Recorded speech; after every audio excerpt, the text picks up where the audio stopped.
Welcome to Premium Cashflow Real Estate Investing Podcast with Sakar Cowley. During this program, you will hear guest experts sharing their experiences, best practices, and market insights. We discuss investing in multifamily apartment complexes and how a busy professional can passively invest hassle-free in various opportunities. Your host, Sakar Cowley, owns millions of dollars of assets and has done thousands of value-add projects over 20 years now. So listen in for insights.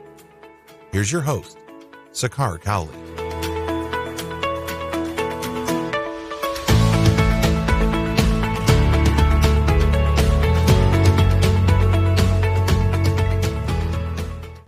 Welcome to another edition of Premium Cashflow Podcast. I am your host, Sakar Cowley. Today, I have the pleasure of speaking with John Brickson from Old Capital. Welcome to the show, John. I appreciate you taking time today. Hi, Sakar. Thanks for having me on. Awesome. Great to be in touch with you again. John is with Old Capital Lending, which is a mortgage broker out in Dallas, Texas, a extremely dynamic and vibrant and, large volume they process for multifamily loans and refinances, and is a very household name in the multifamily industry. John, throughout his career, has placed well over $100 million worth of loans. John brings in a lot of multifamily experience. John has decades of experience in the financing world. He has been working in private capital and also the equity space in Dallas.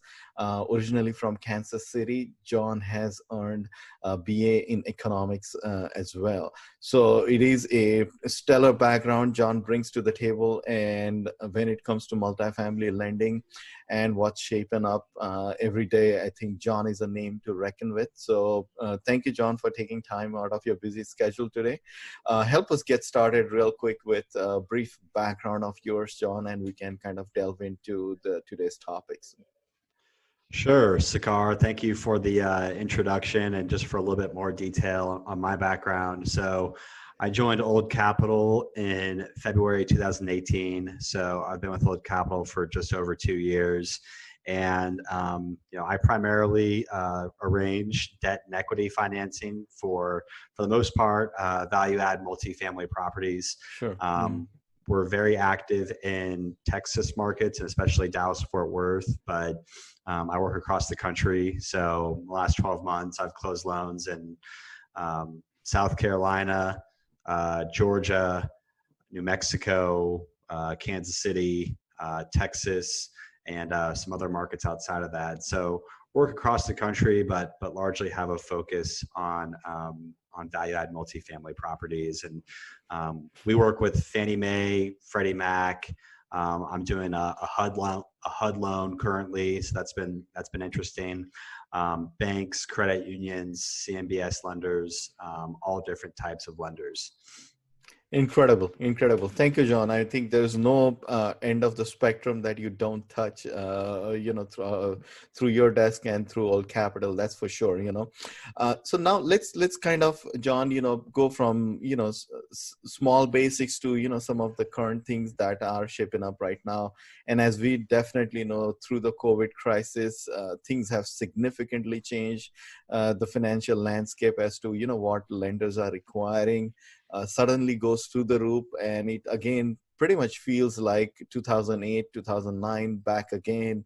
It's just very interesting that every time there is an adversity or some crunch in the markets, financing just goes through all kinds of changes, and we are back at it again as well. So with that, John, help us get started with how different is multifamily financing in sort of through the Fannie Mae, Freddie Mac, and typically why a lot of sponsors are attracted towards sort of the agency debt, as we call it, and not so much so like the single family world as such. How different it is. Sure. Well, I would say, one of the benefits of investing in multifamily is that you have some of the best financing available in the market, given that you have Fannie Mae and Freddie Mac in the market. So Fannie and Freddie, they don't lend on office, industrial, retail, self-storage, et cetera, but they do lend on multifamily properties. Mm-hmm. And they do lend on single family as well, although the lending criteria is a little bit different on single family rentals versus commercial multifamily. Mm-hmm. But that's certainly been a benefit for multifamily, and that continues through this downturn that we're going through right now. This is, it's June 29th, 2020 as we're talking today. And, obviously we've officially entered into a recession.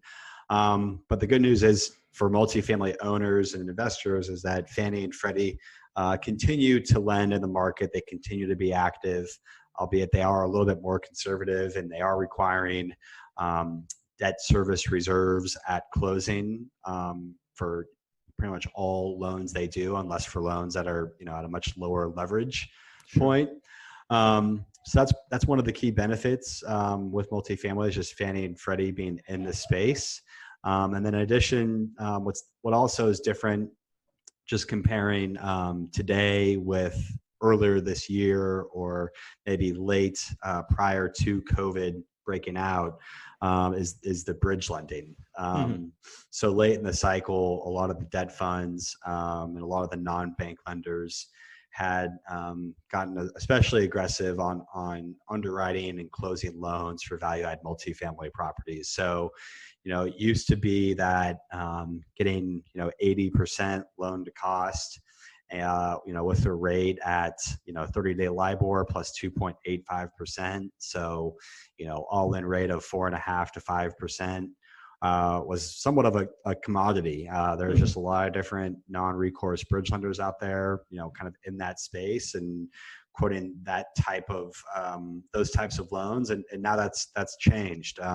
That's gone away, in a pretty major way. So, bridge lenders now, it's the kind of the and it's changing week by week, it seems like, and it had certainly improved over the last few weeks. I think in April and May, it was very difficult to find any bridge lenders really during that period, but they've gotten more active. And, right now that kind of the best terms that I'm seeing on the bridge side are, 75% loan to cost and 30-day LIBOR plus, high 4s to low 5s. So that puts your all-in rate at 6% or maybe even higher. So interest rates are higher, their LTV is lower, and for the bridge lenders, what they're really trying to solve for is they're also trying to achieve a high single-digit return on their money. And the way they've done that in the past is they might lend at 80% LTC and a 5% rate. Well, they could actually turn around and they could actually finance their position. So they might lend $10 million, but they go and borrow $7 million from their warehouse lender, or they borrow it from the CLO market, and then the $3 million difference is their equity. And by being able to leverage their position, they can get to the high single digit cash on cash. And so what's happened is the warehouse lenders are not financing bridge lenders, and then the CLO markets are pretty much non-existent right now. So non-recourse bridge lenders, at this point really are not active. And I think what we're going to see more and more of as we get deeper into this cycle is more dependency on bank lenders, because banks still are active. And every bank is different. Some banks are a lot more aggressive on lending on multifamily properties than others. And some banks are really healthy, and some banks have a good amount of loans in their portfolio that are having issues. And so I think we're going to see a lot more banks being more active in the market, and banks will typically be 65 to 75%. They might have a year or two of interest only.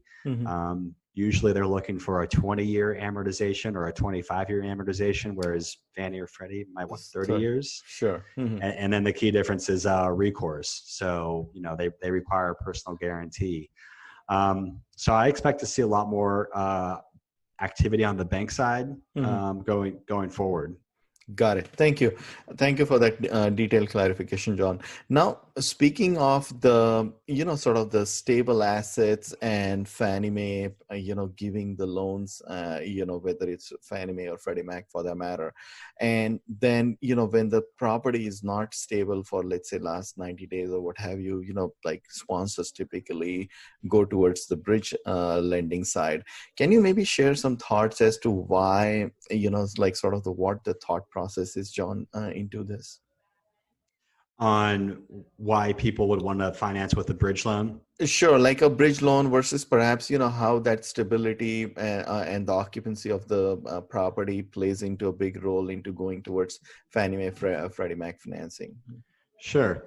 Yeah. I mean, I think if people are buying a property and, if they think there's a significant amount of upside in the cash flows, maybe the in-place rents are well below market rents, or maybe the expenses are higher than they should be, or maybe the occupancy is lower than it should be. It could be a combination of all of the above. But if there's significant upside in the cash flows, it may make sense to finance an acquisition with a bridge loan, because what that allows you to do is, buy the property, stabilize it, improve the cash flows. And then once the cash flows have increased and you've increased the value, you can then go and do a cash out refinance with little or no prepayment penalty, or you could sell the property. Whereas if you finance an acquisition with a Fannie Mae or Freddie Mac loan, with larger balance, so say $5 million and above Fannie Mae and Freddie Mac loans, you can do a supplemental loan, but it's a lot more difficult to do a cash out refi because the prepay on those loans are typically yield maintenance. And you might have a step down prepayment penalty, but usually it's a higher prepayment penalty on a Fannie Mae or Freddie Mac loan than it is for a bridge loan. So, I'd say for investors who are buying a property that has significant upside and they think they can stabilize it in 2 or 3 years, it may make a lot of sense to finance with a bridge loan or with a bank loan.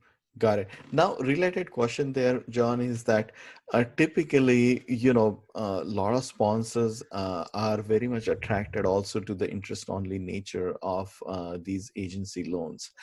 Can you maybe give us some, sort of guidance as to why the interest-only sort of feature is quite prevalent in these type of loans? Like, what sort of is the thought process behind it? Yeah. And, bridge loans are typically interest only as well. But Fannie Mae and Freddie Mac, I mean, they'll a lot of times, for a full leverage loan, so, 75 to 80% LTV, they'll offer anywhere from 3 to 5 years of interest only. So, let's just say it's kind of the highest you can go. Let's say it's 80% LTC, 12-year loan, 5 years of interest only with a 30-year amortization thereafter. And, so why would Fannie offer that much interest only? And, obviously more interest only is a risk for the lender. Sure.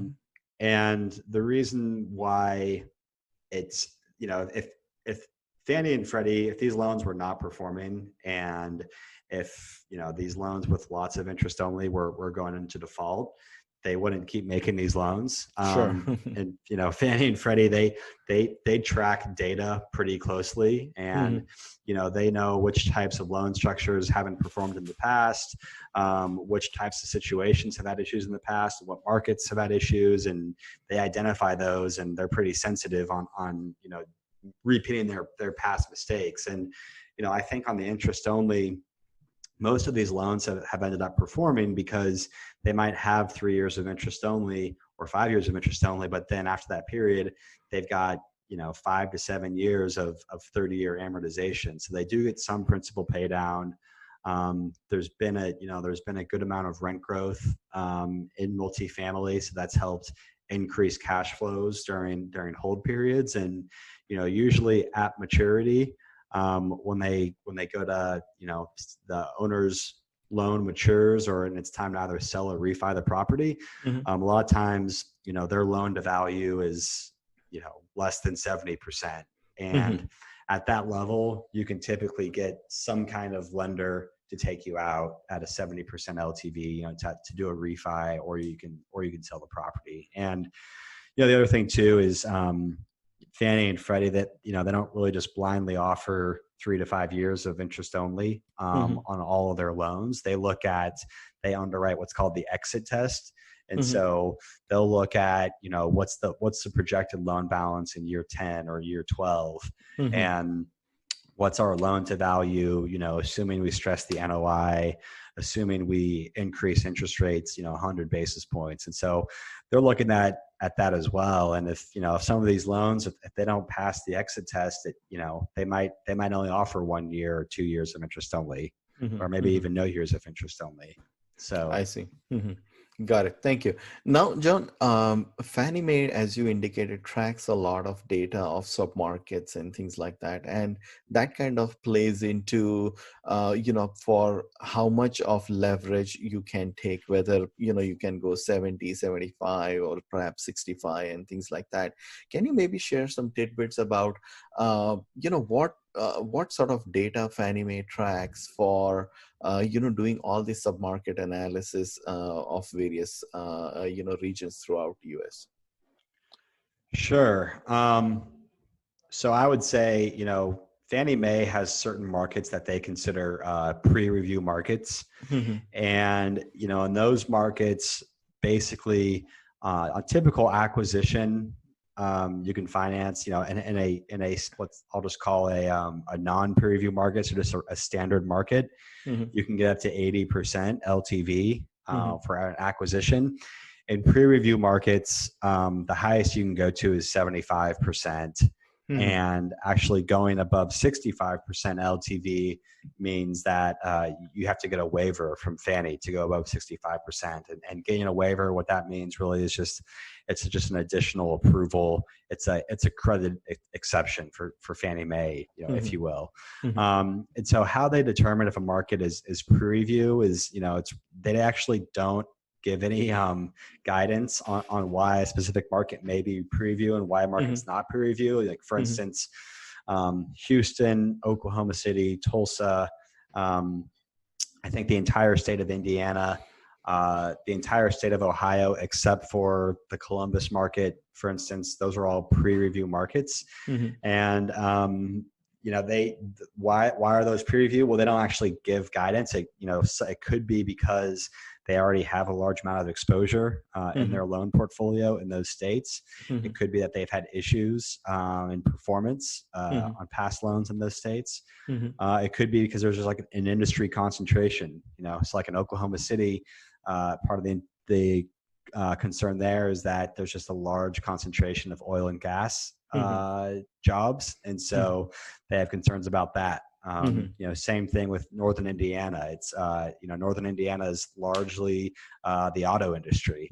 And, I know that during the last downturn, there were some properties that had some real issues when there was a downturn in the auto industry. So it's really things of that nature. And more recently, what they've really been tracking is forbearance. And where are they seeing forbearance requests, and what types of borrowers are requesting forbearance? And, I think what they've found is, for one, there hasn't been a huge amount of forbearance requests, but a lot of the forbearance requests that have come in, most of them have been on smaller balance loans. And that's simply because, if for 50 units and below, you're much more impacted. It only takes a handful of tenants to stop paying rent or vacating to have an impact on the cash flows. Whereas with larger properties, you have a little bit more diversity in the rent roll.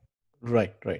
And that typically equates, like the pre-review markets typically would equate to, any higher risk of sorts, right? Whether that's their own concentration or some industry concentration, or perhaps the economy of that submarket is known to be, sort of not that much resilient. Is that kind of the general sort of thesis behind it? I think that's part of it. I don't want to say it's purely just based on the economic strength of the local market. So I think some of it sometimes too, it just depends on past performance of the market. the Houston market is to me is, I mean, obviously looking at it now, it's like, well, of course, Houston's pre-review because, the oil and gas concentration. But I mean, really, it is a pretty diverse economy. It is one of the fastest growing markets in the country. So, why is it pre-review? And, they've never really given guidance on why the Houston market is pre-review, because it is a strong economic market. There is a lot of growth. I mean, yes, there's a lot of energy concentration, but I think it's just a combination of factors, where, losses in the past, maybe there's concerns with, the climate in Houston with, there's a good amount of flooding that occurs in that market. So it's just a number of different factors. Sure. And it's interesting that, I mean, as sponsors looking at different deals and whatnot, it's very important to understand what are these preview markets and what sort of the lending guidelines are available. Is there anywhere, sort of data available around this as to, what's a preview market, what's not? Is there any current like stat sheet or anything Fannie Mae provides about this? I believe there is some data on the Fannie Mae and Freddie Mac website. They do have some information on forbearance, but they don't have data on individual loans. So they do release, I think it's a monthly report. Freddie Mac, I know, at least releases a monthly report on forbearance and, what areas of the country are seeing forbearance and how many loans in their portfolio have forbearance. But it doesn't provide, property by property breakdown.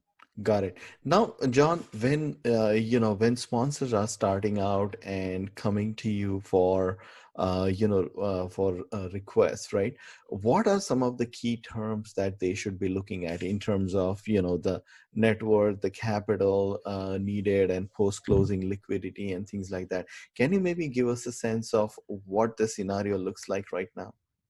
Sure. Yeah, and I think a lot of people who are interested in multifamily have been taking this time to, really kind of get their ducks in a row and make sure that they're talking to lenders and talking to, people like me who arrange financing on multifamily properties, about, what do they need to qualify for a loan and can they qualify for a loan? And so I'd say qualifying, there's a few different important factors. For one, Fannie Mae and Freddie Mac, they require that the borrowers that are signing on the loan, that the key principals sign on the loan, have a combined net worth equal to 100% of the loan amount, and then combined liquidity equal to 10% of the loan amount. So, for instance, if you're getting a $4 million loan, they want you and your partners to have combined net worth equal to $4 million, and then combined liquidity equal to $400,000. I see. Yeah, and then the next key factor is experience. So Fannie and Freddie will typically want to see that at least one of the key principals that sign on the loan has experience as a managing member on a multifamily property, has ownership experience. So, investing passively as a limited partner in a multifamily syndication, that wouldn't qualify as experience. Working for like a third-party management company wouldn't qualify as experience. They want one of the key principals to actually have experience as an owner, as a managing member in the entity that owns a multifamily property. And it used to be, probably a year ago or so, it used to be that you could get Freddie small balance financing if you didn't have the experience. Really, if you just had the net worth and liquidity requirements, and then if you hired a professional third-party management company, more often than not, you could get approval to finance with Freddie Mac. And that's changed somewhat. They're now a little bit more restrictive on that experience requirement. I think they're usually requiring someone that has some experience. Got it. Thank you. Now, John, let's talk about the devil of today, which is, in the COVID world, we have had significant issues where lenders are requiring a lot more reserves. And it seems that those guidelines just keep on changing on a weekly basis. Give us a sense of where we stand today. First off, like, for example, what is the nature or what's the sort of the thought process behind, placing this mandate of lender reserves and how they work, what sort of is the low and good about it? Sure. Yeah. I mean, I would say, with the lender reserves, so Fannie Mae and Freddie Mac are requiring that, for full leverage loans, so loans that are, really above 65% LTV, up to 80% LTV, they're requiring that at closing that the borrower reserve 12 months of principal and interest with the lender at close. Wow. So they, and then with Fannie Mae, for loans that are below 6 million, so for smaller balance Fannie Mae loans, they're actually requiring 18 months of principal and interest. Now more recently, they have relaxed some of those restrictions. When they first rolled these out, Fannie Mae was requiring 18 months of principal and interest plus 12 months of CapEx reserves. Wow. So CapEx reserves being, $300 per unit per year. They're requiring 12 months of real estate taxes and then 12 months, a year's worth of insurance premiums reserved with the lender as well, which, wow. That's pretty steep reserve requirements. But they've relaxed that a little bit. Now they're really just requiring just principal and interest. They're not requiring the CapEx reserves on top of that. So that's one benefit. And then the other thing too is, getting the reserves back if you're the borrower. So, say you close on a loan and, 12 months of debt service is $200,000 or $300,000. The question for the borrower is like, okay, how do I get this $300,000 back? And, it used to be when Fannie first rolled this out, you really couldn't get that back until, I believe it was 6 months after loan closing. You had to have another 6 months of debt service coverage equal to or greater than the going in debt service coverage requirement. So if your going in requirement was at least a 1.25 times debt service cover, then they wanted 6 months of operating performance plus another 6 months. And now they've dialed that time frame back. I think now it's really 6 months after COVID-19 restrictions have been lifted. You're eligible to receive those debt service reserve requirements. And then with Freddie Mac, on the Freddie Mac small balance loans, as long as your net rental income is equal to or greater than the net rental income at acquisition, and as long as COVID-19 restrictions have been lifted locally 90 days after that period, so 3 months after that period, those reserves can be released back to you. I see. So it's all meant to protect the agency loans from, being delinquent or perhaps going in the threshold of, like, let's say borrower not performing and things like that, so that lender has reserves to, perhaps act or do something of that nature. Is that kind of what the thought process is behind some of this? Yeah, it's just it's really just to make sure that the borrower and the lender are well protected during this period of uncertainty. I think Fannie Mae and Freddie Mac, their thought process is we went from, being at full employment, with 3.5% employment at the end of February to being, now we're 15% unemployment, close to it. And a lot of people think that the accurate number might actually be 20% unemployment. And so obviously on a lot of these properties, I think the thinking is that once the government stimulus does burn off and, if we do go back to work, and the restrictions are lifted, there's going to be a lot of renters that struggle to pay their rent. And so I think what they're looking at is they just want to make sure that the borrower has enough reserves on hand to ride out any kind of downturn in collections or drop in net rental income. And so, if the property does have cash flow shortfalls, you as the borrower are able to draw on that reserve to continue to make your loan payments.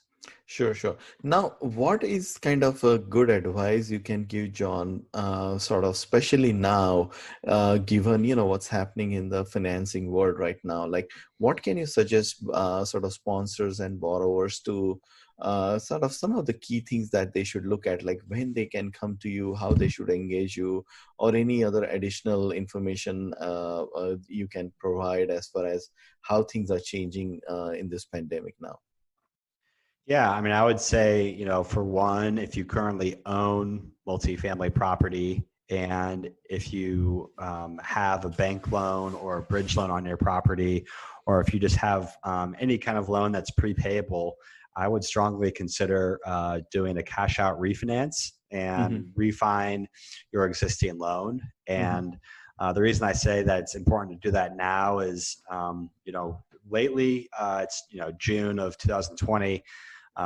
Rent collections have been pretty steady and have been pretty solid. And, who knows if that will continue over the next 6 to 12 months. And so I'd say while your property is cash flowing and performing, I think now is the time to look at refi and building up your own personal liquidity and your own personal cash reserves. Because I think anyone that owns a multifamily property, you can ride out any kind of downturn as long as you're have enough cash on hand yourself, and as Sure. long as you have enough runway on your loan. And Mm-hmm. so you don't want to run into a situation where your loan matures in a year or in 2 years, and the market, may be even worse position than it is now. I think Sure. Mm-hmm. people fail to remember that, 2008 downturn, Lehman Brothers failed in September of 2008. And September of 2010, we were still very much in a soft market. That's 2 Absolutely. years later.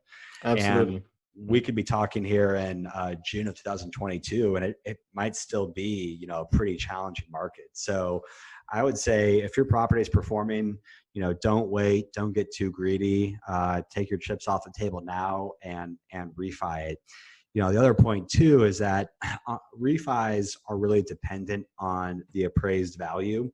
Mm-hmm. Okay, so you're going to be limited to 75% LTV on an Mm-hmm. appraisal. And when an appraiser goes to value a property, they have to be as objective as possible. So Mm-hmm. they use facts and they use data in the market. And we're still so early in the cycle that right now, the only data that appraisers can use is data from pre-COVID. Sure. I mean, Mm-hmm. they can adjust numbers to based on COVID, but as we get deeper into this cycle, there's going to be more sales comps at a lower purchase price. There'll be more properties that sell potentially at higher cap rates. Mm-hmm. There'll be properties that have lower in-place rents. And so appraisers use a different set of data, a year from now than they do right now. And so that's another reason is that you're more likely to be able to get a higher value and therefore higher proceeds or lower interest rate if you move forward with refi now. So I'd say for any owners that are listening, right now, if you have a property that can qualify for a refi, I would absolutely be refining, building up your cash reserves, getting as much runway as you can on your existing loan. Now, for new owners and people that are interested in getting more active in multifamily, I think the best thing you can be doing now is building your team, maybe reaching out to myself or any other multifamily lender, Mm-hmm. and finding out, what you personally can qualify for. So, Sure. what is the combined net worth and liquidity for you and your partners? Mm-hmm. What's the experience between you and your partners? Mm-hmm. Where might there be some gaps in, your experience or your resume? What kind of properties are you looking to purchase? And, based on the amount of net worth and liquidity that you have on hand, how large of a property can you acquire? Sure. Mm-hmm. And so I'd say, now is a great time to have those conversations, really narrow down your acquisition criteria based on, if you want to just buy a property with a partner or on your own or with a few partners, or if you want to syndicate, whatever it may be, narrow down your acquisition criteria and then, start to underwrite properties, see what the whisper price is from listing brokers and get some guidance on what price they expect. Mm-hmm. And then, after a property sells, I mean, if you offer on it, you don't win it, follow up with the listing broker and find out, hey, where did that property sell? What was the actual purchase price on it? Get to know the market, stay active in the market. And, I think eventually, things might turn around, and there might be a time when it makes sense to start buying properties. But, it could take a year, it could take 3 or 4 years. There's no way to really know. And I think Sure. 2008, things didn't really open up until 2012 or 13, and hopefully it's sooner and the rebound is quicker this time. But it could take time to play out. Good, great point. And I think you definitely added so much value there, John. And you also kind of touched upon something that I was also going to ask, is that definitely going through the 2008 crisis, I clearly remember like 2009-10 things, I mean, credit wise, things were extremely seized up. It started to open up, and I could see that 11-12 we were starting to ease up, and foreclosures in general were starting to wane off and things like that. But I clearly remember that 08 through probably 11-12, it was still a sort of a market that was showing, like if you go to MLS, for example, there were just so many foreclosures, so many short sales and things like that at the time. What is your take on this? Because, and the reason I'm kind of bring this up again also, John, is that I have a personal feeling that 08 was, as we all know, was a financial crisis of sorts. But now with the COVID pandemic that we are in, I think hell has broken loose from all kinds of places. I mean, you have a health crisis, you have a Main Street crisis, workers, businesses are shut down, workers have been furloughed, laid off, or all of the hours have been reduced and things like that. So my point is that the wound is so deep. We're talking record unemployment as well. So do you expect, John, that sort of the rebound or the pain that's going to last in this market is going to be much severe than 08? And how does that play with respect to multifamily real estate? Yeah, I mean, I think it's hard to imagine a scenario where there's not a significant amount of distress or a significant amount of non-performing loans, with unemployment where it is, with unemployment above 15%. Now that being said, there has been, $10 trillion of stimulus, flooded into the market. There is a lot of cash in the system. There's a lot of people who are on the sidelines and waiting for opportunities to come up. And so will there be declines in collections, and will there be sponsors that get caught with, too much leverage and falling collections and a maturing loan that, have to sell their property at a discount or give it back to the lender?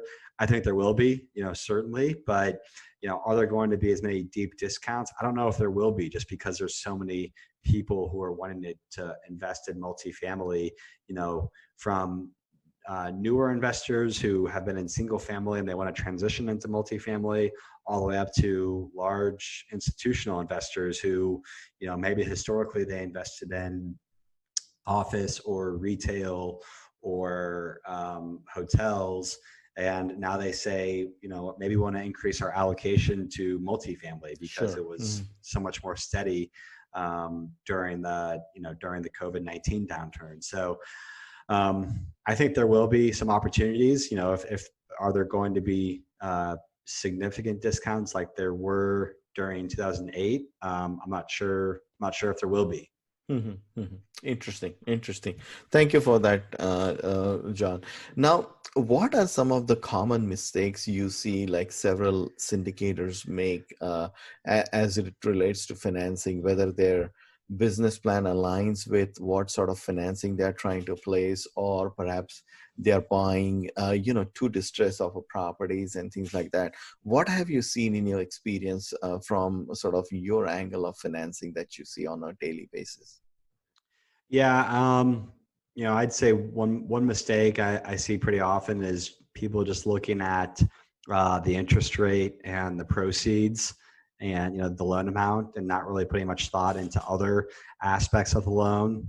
So for instance, people who buy a $3 million property with an 80% LTV loan with a 4% interest rate and a yield maintenance prepayment penalty. It's great that you have 80% LTV, and yes, with yield maintenance, your interest rate is 4%, but with step down, your interest rate might be 4.2%, and that all looks good. The challenge becomes, 24 months later or 2-3 years later, when you decide, oh, this has been great. I want to buy something bigger now. I want to sell this property and go buy a $6 million property or a $10 million property.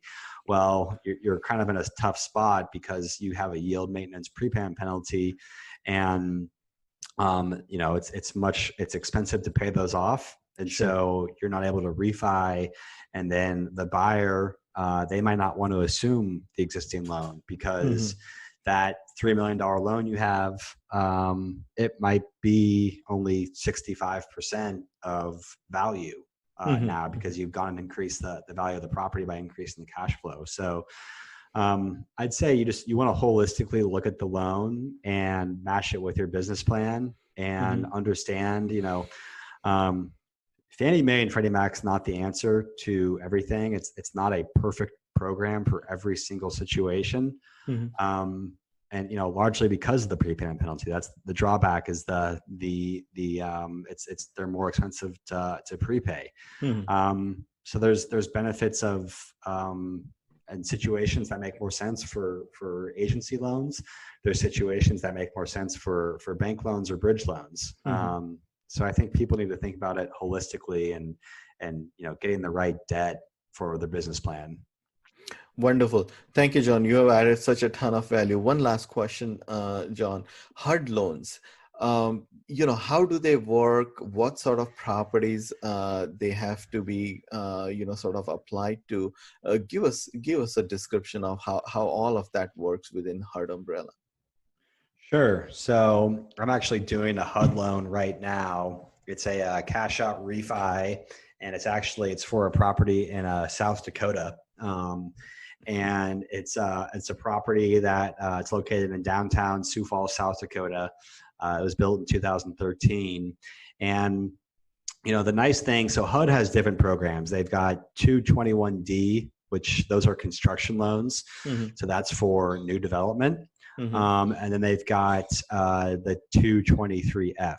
And F is for existing loans or existing properties, and primarily for refinancing. So a couple of things with HUD, for one, you really can't finance an acquisition with a HUD loan. Well, actually, let me back up. The main benefit with HUD, and I get asked about HUD pretty often because people hear about HUD, and the benefit is, number one, interest rates are very, very low, oftentimes, about 100 basis points lower than Fannie Mae and Freddie Mac. So for instance, this HUD loan that we're doing, the interest rate's 2.7%, and it's fixed for 35 years. Wonderful. So it's a 35-year term, 35-year amortization, and a 2.7% interest rate. And then our loan amount is 80% of appraised value. So that's pretty attractive. Now the negatives with HUD is, for one, you can't really finance an acquisition with a HUD loan because the 223F, that takes, typically at least 6 months to close. And obviously it's, you just really can't get a 6-month contract. Most sellers just won't allow that. You usually have a 60-day contract with 1 30-day extension option maybe. And so you can't really finance an acquisition with a HUD loan. I mean, you could do a bridge to HUD. That's one thing. That's a drawback. The closing timeline is longer. It's 6 months for the 223F. For a 221D, it's like a 12-month closing process. The underwriting process is, typically pretty involved. There's just a lot more diligence and paperwork required from HUD than there is from some of the agency lenders. And then, for instance, they require that your financials that the property financials are audited by a CPA. And then, post-closing, they require an annual audit on the property. So that's a little bit different. And then, there's just some other restrictive measures on HUD. Like for instance, you can only pay distributions, twice per year under a HUD loan. You can't pay quarterly or monthly distributions to your investors. And then I guess, one of the last things to keep in mind with HUD loans or what's a good fit for HUD, I'd say properties where the loan amount is $5 million or higher, generally are a better fit. I think if you can do a larger loan with HUD, that's better, just because it is a longer process to underwrite close. The other thing too is, ideally you want to have a property that's somewhat new construction, ideally 1990s construction or later. And I say that because, HUD, when they go and look at the CapEx reserves for the property, they're basically looking at the CapEx needs at that property for the next 35 years. Wow. So if it's a 40-year-old property and you're looking at CapEx needs for the next 35 years, they'll be pretty significant. So HUD's going to look at, okay, what are the projected CapEx needs? And then how much do you need to reserve per unit per year for this HUD loan? And so, a lot of times it's, $300 to $400 per unit, but if it's for an older property, it could be a lot higher. So I recommend, newer properties and refis and, a little bit larger in size are a good fit for HUD. I see. Great insights there, John. Thank you so much. Please share with the listeners, how they can get in touch with you and learn more about your company and what your focus is right now. Sure. You can find my contact information on our website. It's oldcapitallending.com, or you can send me an email. My email is jbrickson, JBRICKSON @oldcapitallending.com. Awesome. Thank you, John. I appreciate your insight as always. And, seasoned folks like you who come on and share your experience and, what's happening on a daily basis is wonderful to hear for all our listeners. So thank you for coming on. It's been great. Yeah, no, 100%. Thank you for having me, and hope we can do this again soon. Absolutely. Thank you, John. Thanks for listening to Premium Cashflow Real Estate Investing Podcast. Please join us at premiumcashflow.com to sign up for weekly updates, research articles, and more. We will see you again for another great interview with an expert guest.